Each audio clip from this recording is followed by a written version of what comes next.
What better way for a son and father to bond over than their mutual love for the Dallas Cowboys? Hi, I'm Michael Davis with my dad, Mack.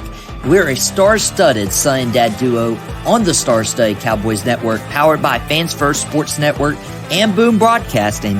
And this is Dad and the Boys. Cowboys had a valiant effort against the 49ers. They did fall short 30-24 on the road, dropping the team to 3-4, giving their first road loss.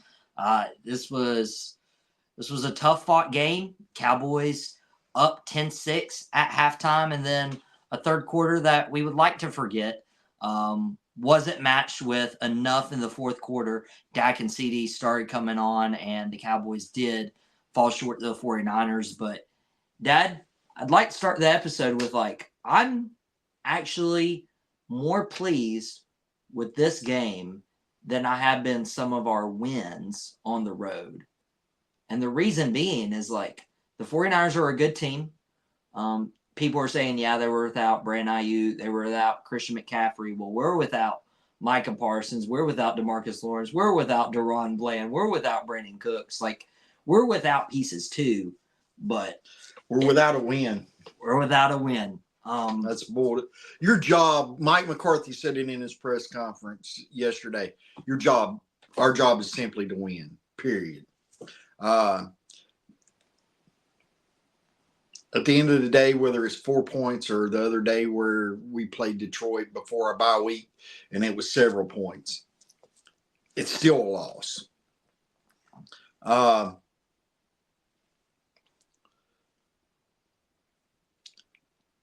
I think the only win right now, and you know me, I'm very, very upbeat, positive Dallas Cowboy fan, and the only two things I can say positively about this game was, actually, I'll give you three positives.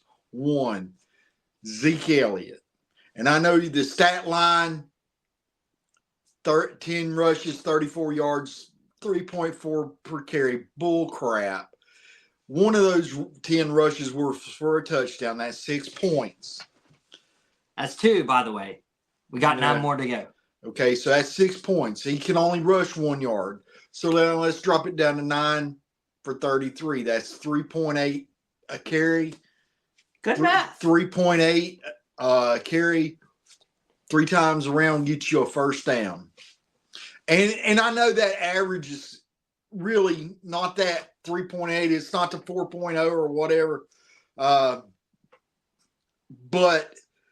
the way Zeke was running the ball, he looked like Zeke. He looked like a younger Zeke. Use him. And Dalvin Cook. I mean, there was some rushes there that was not, productive, and his average was 2 yards a carry. It's hard to rush the ball if you're not blocking for him. I think that's my biggest issue.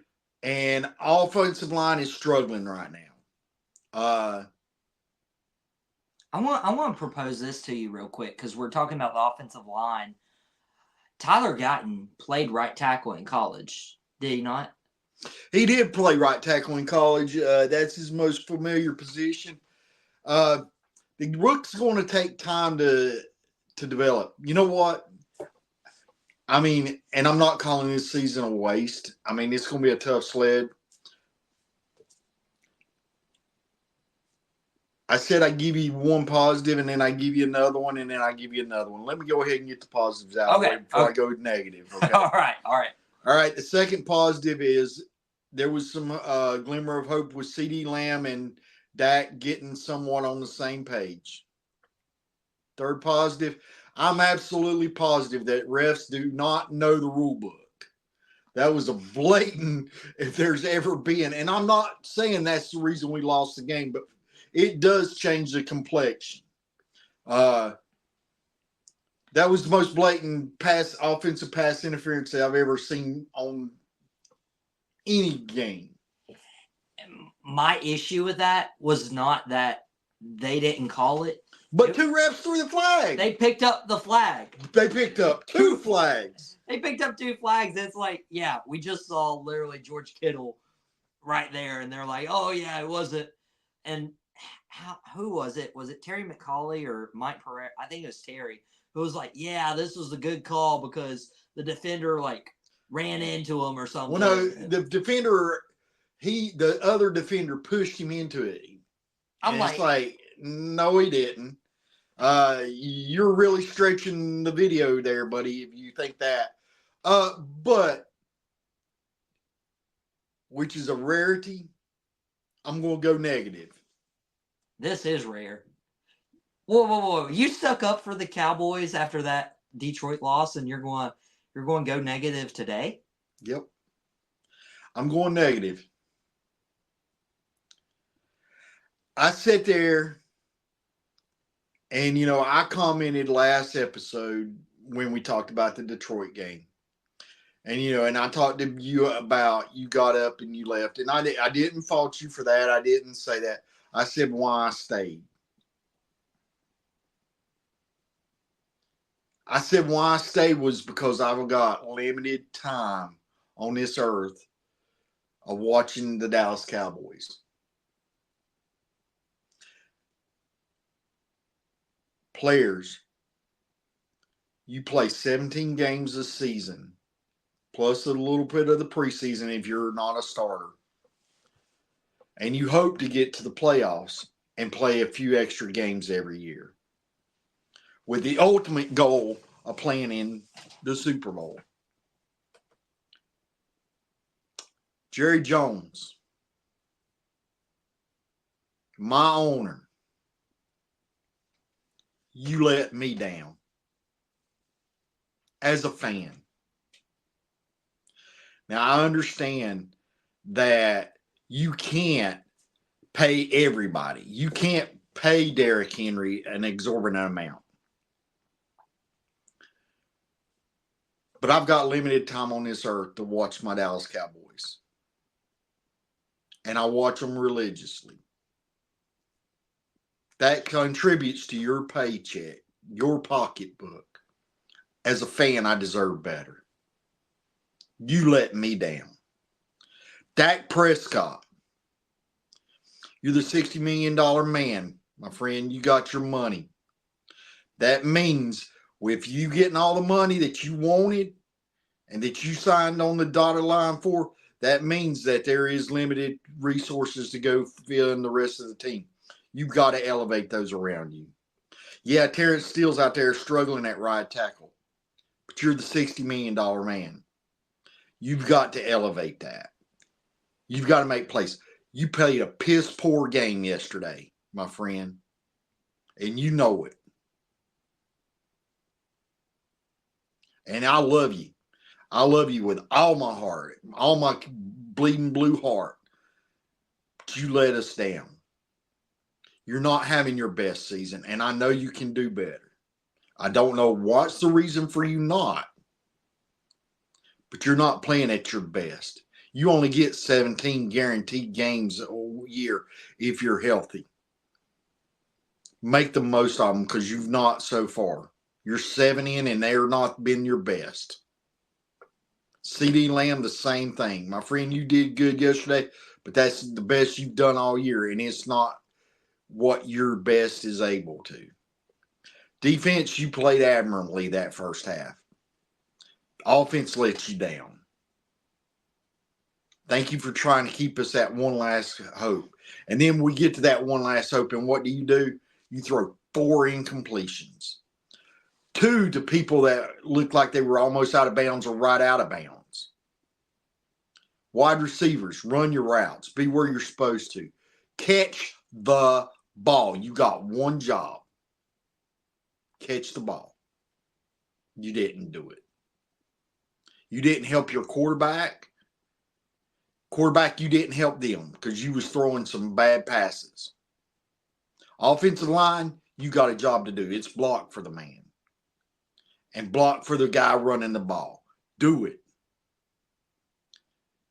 There is no more excuses. Hey, I'm fine. If you want to tell me this is a wasted year, and Jerry Jones, you may have done that. We just didn't read the tea leaves. Maybe you threw it in. You knew McCarthy wasn't going to be here next year. That's the reason you haven't extended him, or any of the assistant coaches, which I think is a mistake because I love Al Harris.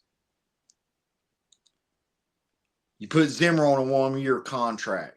You're just riding this year out. Maybe you're preparing for 2025. Why didn't you tell us that? Rather than going all in. And rather than your all-in statement. As a fan, I deserve all in. Or at least make an effort. Don't set Mike McCarthy up for failure. Don't set these players up for failure. You've got one job. You're the GM. You want to be the GM? Be the GM. Do your damn job.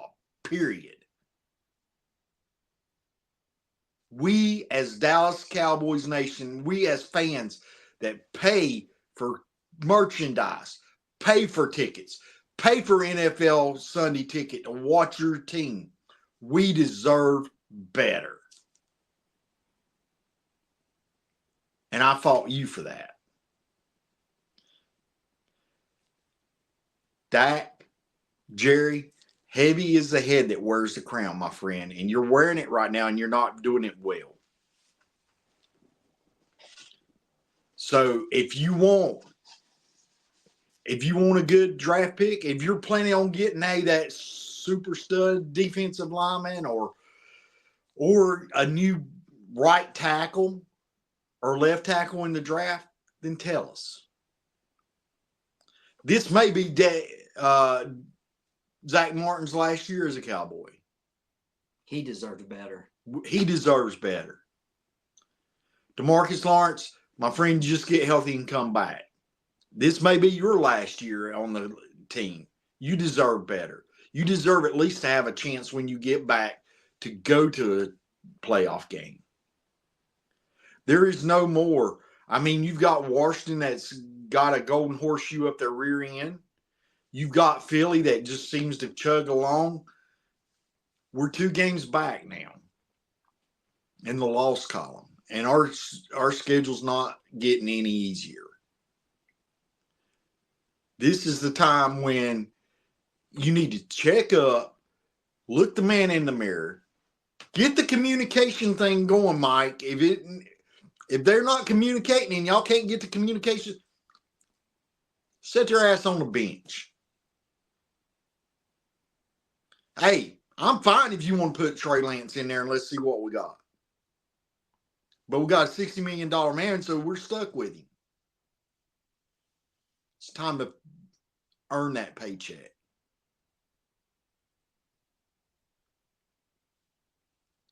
I'm heartbroken. I'm disappointed. I know you're frustrated. I know that's the reason that Trayvon went off on the guy in the media. I get that. I'm a fan and I'm frustrated. I sit there and I watch. I spend 3 hours of my time. I could be out riding my motorcycle. I could be spending it doing other things in this world. I choose to spend it with my son, sitting in front of a TV watching y'all play. We deserve better.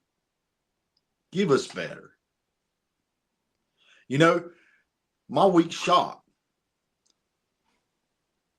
My wife earlier, she was asking me, what's wrong? Have I done something? I'm like, honey, you know, we're Tuesday.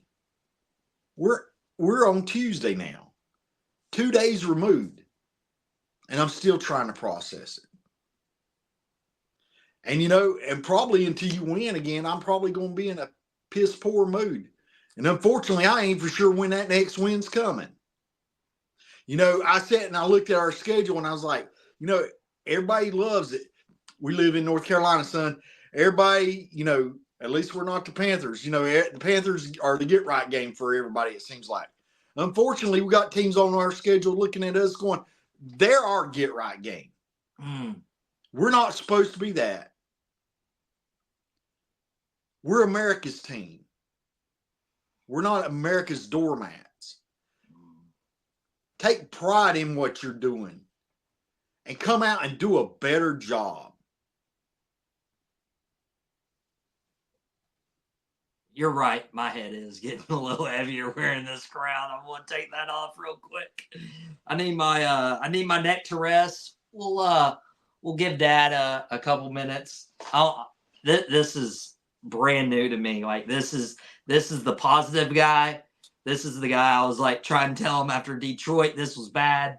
And then here I am like, oh, we only lost by 6 points to the 49ers.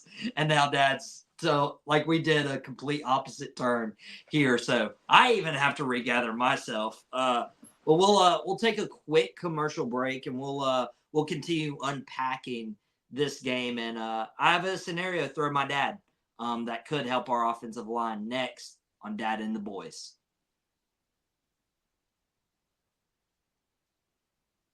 Welcome back to Dad and the Boys with Michael Davis, my dad Mack. If you joined us last 15 minutes or so, we've been trying to process what happened this past Sunday. Currently, the team is 3-4, which wouldn't be as bad, but the Eagles are 5-2, the Commanders are 6-2. We're starting to fall down in the rankings, and currently we are slated 13th in the NFC, which is probably contributing a lot to how Dad's feeling about yet a couple of days ago for the 49ers and Cowboys game. But we talked about the offensive line, Dad. I'm fully adamant games won or lost in the trenches.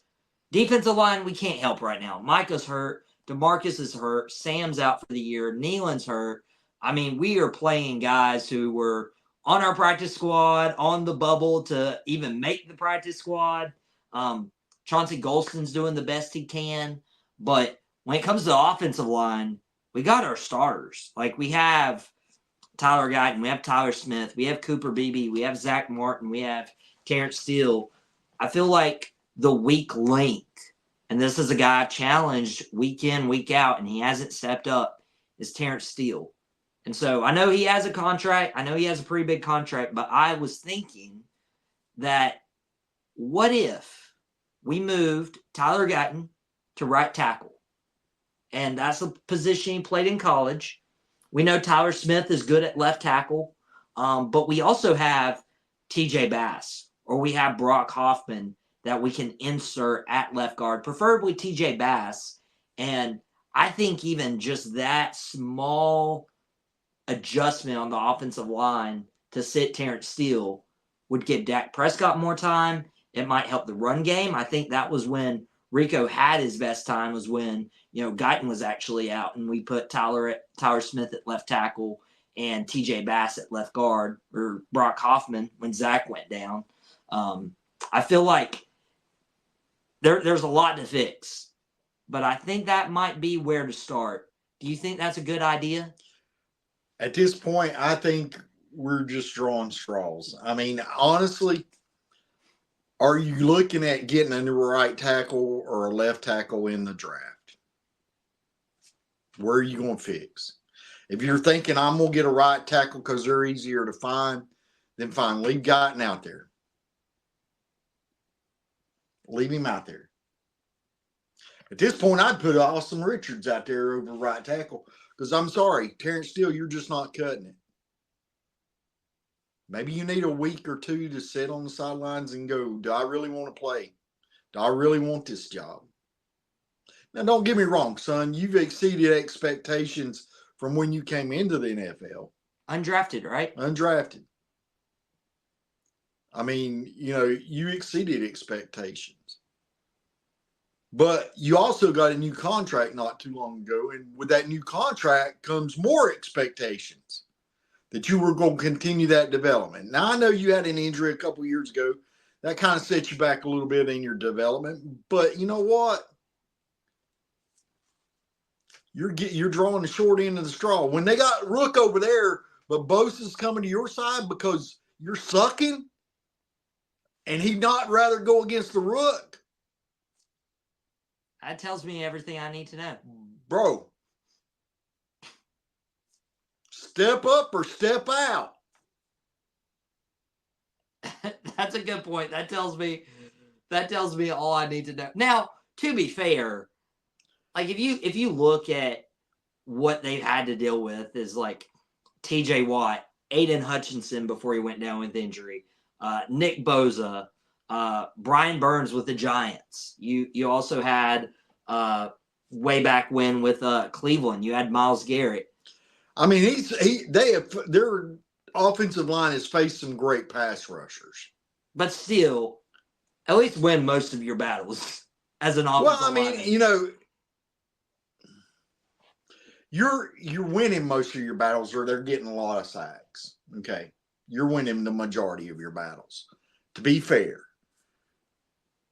but the point is this: you can't just be standing up and looking at the guys he's going to your quarterback.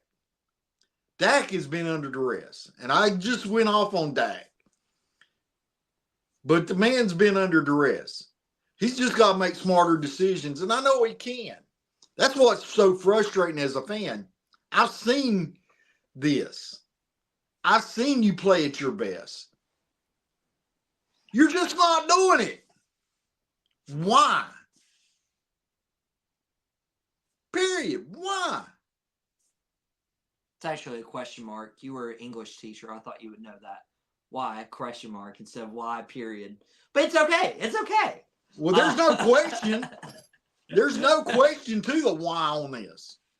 Maybe it's an exclamation point. Maybe we'll be. It probably should be an exclamation point.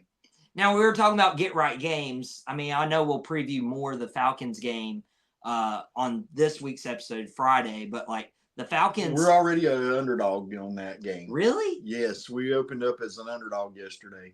Wow. That tells you the disrespect. Well, no, it just tells you where we are. I mean, I was about to say the Falcons. I look for us to be the favorite in 2 more games this season. Carolina and the Giants. Ouch. That hurt. That hurt really bad. I mean, just looking like the Falcons, they have the least amount of sacks in the NFL at 6. So this is probably going to be the worst pass rush team we face all year. But that's until they get right. Hopefully if Terrence is turnstile Terrence there, brother, if you're just sitting there watching them go by, now I grant it, Nick Bosa's a good player. I mean, or whatever. Bosa's a good player. I get that. He's awesome. But lay a glove on the man. Hell, trip him. I don't care. Hold him. Hold him. You know, we didn't get a lot of holding calls yesterday. Because they weren't doing They weren't doing nothing. Oh, wow. I know we're trying to fix the penalty issue. But we need to protect our investment. We got to protect him. And you know, another thing that the media is harping on is, you know, turnovers. That's a big part. You know, is the fact that we're not generating turnovers, but we're giving the ball away. Mm-hmm. It's not Christmas time yet, folks. And if you watch Out of Pocket, Michael hadn't even gave me his Christmas list yet. So we're not there. We don't need to be giving presents out. All right. And we're at -8. That's third worst in the NFL, by the way, with the Raiders and Titans. Tied for second the next, because Raiders are at 8. We are at a -8. Well, no, they're at -13. Yeah, Raiders are at -13. Yeah. So, I mean, you know. At least we're not the Raiders. It's a trend. But there's one thing. If they are not having to take chances, we're not going to get turnovers. In other words, offense, you got to score. You got to be on, and you weren't. You haven't been. So we're not scoring. We're not putting pressure on the other offense to score. And then the defense, well, guess what? You're not stopping the run. Now, in the first half, I'll give you credit. You were doing pretty good. I was surprised. You were doing really well with stopping the run. That Garindo kid, though. But then I don't care who's running the ball for him. Look, we got Bijan Robinson coming up, this week. And I hate Kirk Cousins, but he's a legitimate NFL quarterback who's having a decent year in Atlanta. So, I mean, we got a quarterback that can throw. We got Bijan that can run the ball. And we can't stop the run. And, yesterday we really couldn't stop the pass very often either. Yeah. Without especially when they got offensive pass interference uncalled.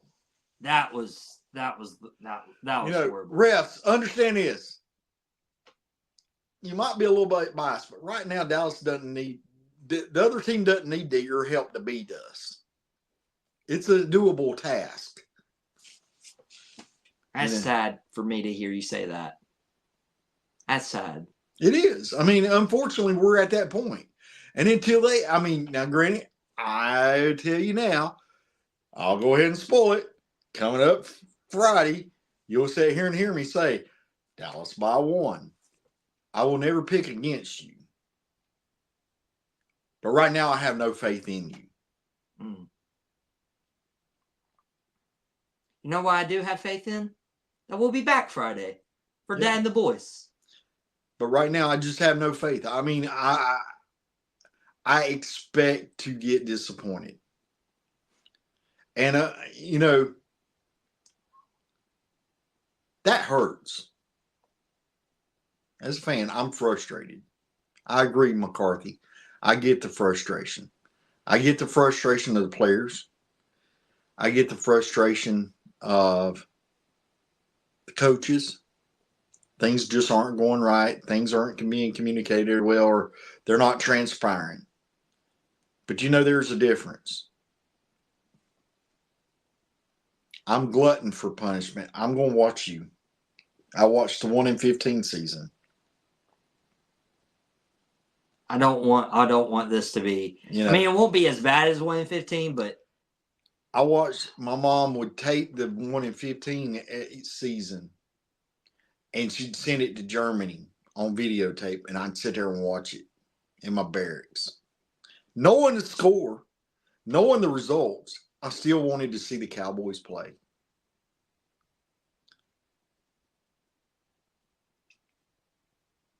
And I'll continue to watch this year, every moment. I can't do, that's me. I can't do anything about that. My fandom won't let me. My heart won't let me turn that off. You can do something about your frustration. You can start showing up and playing better. And coaching better. That's my call to y'all. I'm not speaking to the fan nation. I'm speaking to the team, the coaches, the owner. Cowboys Nation deserves better. We demand better. Yeah, we do.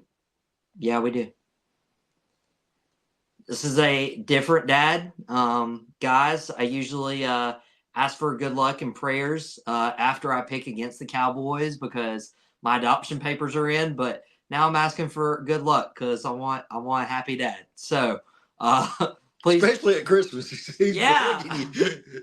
Apparently, I'm more free with the money when I'm in a good mood. All right. Yeah, I might wait a little bit longer on those Christmas lists. Wait till the Cowboys win. So beat Atlanta.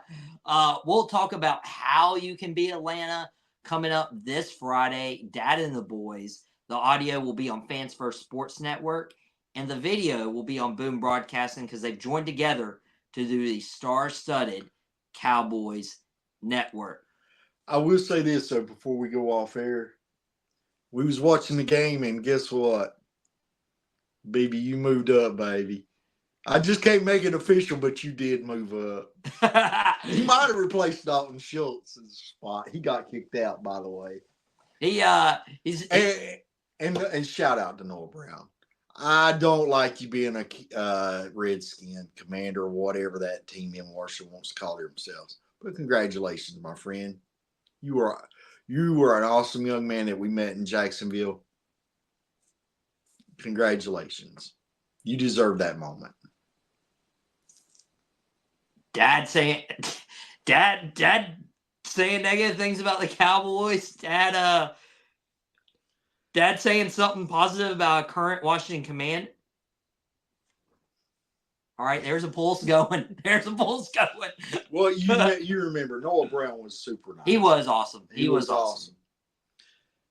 And again, he's not had those moments a lot in his career. So in the NFL, and to have that, I mean, that was pretty cool. That was pretty cool. Congrats. Just wish it'd been a loss. Yeah. Could have been a halftime Hail Mary or whatever. Yeah. But man, I want to talk about that a little bit more on Out of Pocket today on Boom Broadcasting. That Hail Mary that was just wild. Should have never been. Should have never been, but throwing it from the 35 all the way into the end zone, that was... Well, he didn't get it to the end zone. He got it down there. But he got it to the Bears defender. That decided he wanted to give him grief over on the side and not paying attention, tips it into the air. Dude, knock the ball down. How hard is it? If I was Caleb Williams, I'd have went out there and slapped your ass. Dude, it looked like Caleb was about to. But yeah, guys, this has been, I would say, an awesome episode, but this is a real episode. Genuine, authentic, how we feel as Cowboys fans. And that's the stuff we hope to provide you guys. And hopefully we can right the ship, and these are a lot more fun and a lot lighter episodes. But that's been our episode. Again, we'll preview the Atlanta Falcons game on Friday for Dad and the boys. I'll talk more about more NFL stuff, do my top quarter rankings on Out of Pocket later today. Dad will do his Starstruck and his next installment of his top 5 Dallas Cowboys. If you guys haven't checked that out yet, those are fun. Those are entertaining. It's cool seeing Dad go through the annals of history, talking about Cowboys he's been a fan of, because he does bleed blue and silver, and it's very evident in his show Starstruck. That's also available on Fans First Sports Network and Boom Broadcasting. But guys, we're going to go ahead and let you return to your regularly scheduled lives.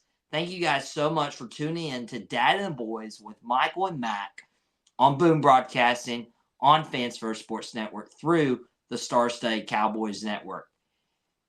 And remember, this is our first rodeo, and we'll catch you here next time.